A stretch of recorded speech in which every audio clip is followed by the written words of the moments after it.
Bismillahirrahmanirrahim. Assalamualaikum warahmatullahi wabarakatuh. Surah Asy-Syaff adalah surah ke-61 di dalam Al-Quran yang terdiri dari 14 ayat dan tergolong sebagai surah Madaniyah karena diturunkan di kota Madinah. Sebagian besar pendapat ulama menyatakan surah ini turun setelah surah At-Taghabun. Nama Asy-Syaff sendiri diambil dari kata Asy-Syaff yang terdapat pada ayat keempat surah ini, yang berarti barisan atau syaf, merujuk pada gambaran kaum mukminin yang berjuang di jalan Allah Subhanahu wa Ta'ala dengan teratur seakan-akan seperti suatu bangunan yang kukuh. Isi pokok dari surah Asy-Syaff secara keseluruhan adalah seruan kepada orang beriman agar kesesuaian antara perkataan dan perbuatan benar-benar terjaga, karena Allah Subhanahu wa Ta'ala sangat membenci orang yang mengatakan sesuatu tetapi tidak mengerjakannya. Surah ini juga mengabadikan kisah dan peringatan dari umat terdahulu, seperti kaum Nabi Musa alaihissalam dan pengikut Nabi Isa alaihissalam yang sempat berpaling dari kebenaran padahal telah mengetahui petunjuk yang jelas. Selain itu, surah ini menegaskan bahawa agama Islam adalah agama yang Allah Subhanahu wa Ta'ala menangkan di atas segala agama meskipun orang musyrik membencinya. Aspek penting yang terkandung di dalam surah Asy-Syaff meliputi aspek akidah, ibadah, akhlak, dan jihad fi sabilillah. Dari segi akidah, surah ini menegaskan keesaan Allah Subhanahu wa Ta'ala serta kebenaran risalah yang dibawa oleh Nabi Muhammad SAW sebagai penutup para nabi. Dari aspek akhlak dan sosial, surah ini menekankan pentingnya integritas moral, kejujuran niat, dan kesatuan barisan kaum muslimin dalam membela kebenaran tanpa tercerai-berai. Sementara dari aspek jihad, surah ini memotivasi umat Islam untuk berniaga dengan suatu perniagaan yang dapat menyelamatkan dari azab yang pedih, yaitu beriman kepada Allah Subhanahu wa Ta'ala dan Rasul-Nya, serta berjihad di jalannya dengan harta dan jiwa raga. Surah Asy-Syaff diawali dengan penegasan bahwa seluruh makhluk yang ada di langit dan di bumi senantiasa bertasbih menyucikan Allah Subhanahu wa Ta'ala yang Maha Perkasa lagi Maha Bijaksana. Setelah pembukaan yang mengagungkan kebesarannya, Allah Subhanahu wa Ta'ala memberikan teguran keras kepada orang-orang beriman agar tidak mengucapkan apa yang tidak mereka kerjakan.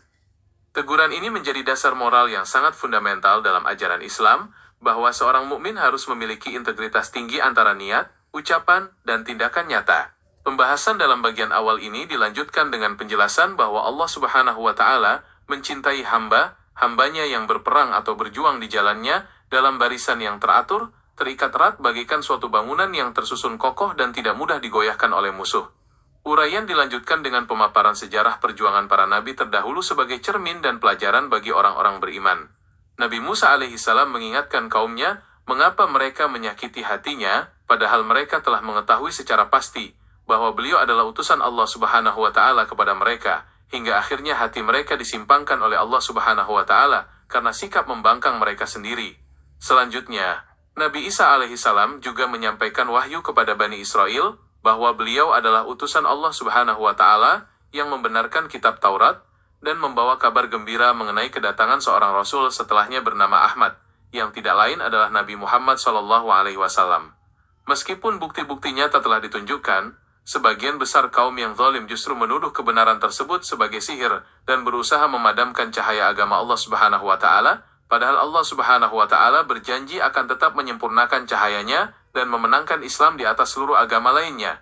Pada bagian akhir surah Asy-Syaff, Allah Subhanahu wa Ta'ala menawarkan suatu bentuk perniagaan yang sangat menguntungkan bagi orang-orang beriman, yakni perniagaan yang dapat menyelamatkan mereka dari azab yang pedih di akhirat kelak.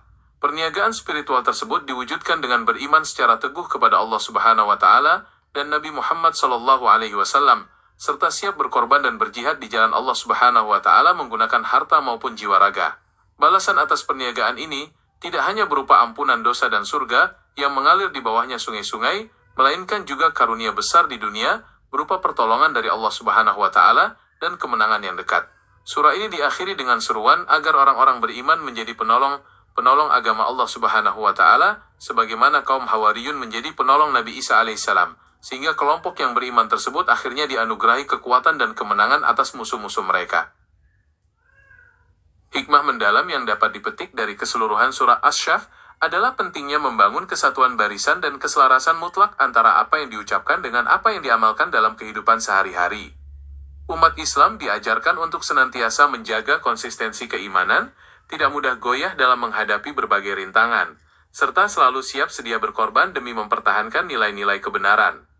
Keteladanan dari para nabi terdahulu, mulai dari Nabi Musa alaihissalam, Nabi Isa alaihissalam, hingga Nabi Muhammad SAW, memberikan teladan nyata bahwa jalan dakwah menuntut ketabahan mental dan keikhlasan hati yang mendalam. Kandungan surah ini juga memberikan motivasi spiritual yang sangat kuat agar setiap muslim memandang kehidupan dunia sebagai ladang amal untuk berniaga dengan Allah Subhanahu wa Ta'ala. Dengan mengorbankan harta dan jiwa di jalannya, seorang hamba tidak hanya beroleh jaminan ampunan dan keselamatan dari azab neraka, tetapi juga memperoleh kedudukan mulia serta ridha dari Allah Subhanahu wa Ta'ala. Oleh karena itu, seruan untuk menjadi penolong agama Allah Subhanahu wa Ta'ala harus terus dihidupkan di dalam dada setiap mukmin, sehingga persatuan umat Islam tetap kokoh bagaikan bangunan yang tersusun rapi dan siap menghadapi segala bentuk tantangan zaman. Perlu diingat bahwa uraian di atas tidaklah seluas makna yang sebenarnya terkandung di dalam ayat-ayat suci Al-Quran, melainkan hanyalah sekelumit intisari dan pemahaman ringkas sebagai pembuka jalan bagi kita untuk mengkaji lebih dalam. Al-Quran adalah samudra hikmah yang luas tanpa tepi, di mana setiap huruf dan ayatnya menyimpan petunjuk agung bagi jiwa yang rindu akan rahmat Allah Subhanahu wa Ta'ala. Semoga cahaya surah As-Saff senantiasa menerangi langkah kaki kita, memperkokoh barisan persaudaraan kita, serta membimbing kita menjadi hamba-hamba yang istiqamah dalam membela agamanya dengan kejujuran niat dan ketulusan amal perbuatan. Saya ucapkan terima kasih atas perhatiannya. Semoga Allah Subhanahu wa Ta'ala selalu melindungi kita semua dalam kebaikan. Wabillahi taufiq wal hidayah. Wassalamualaikum warahmatullahi wabarakatuh.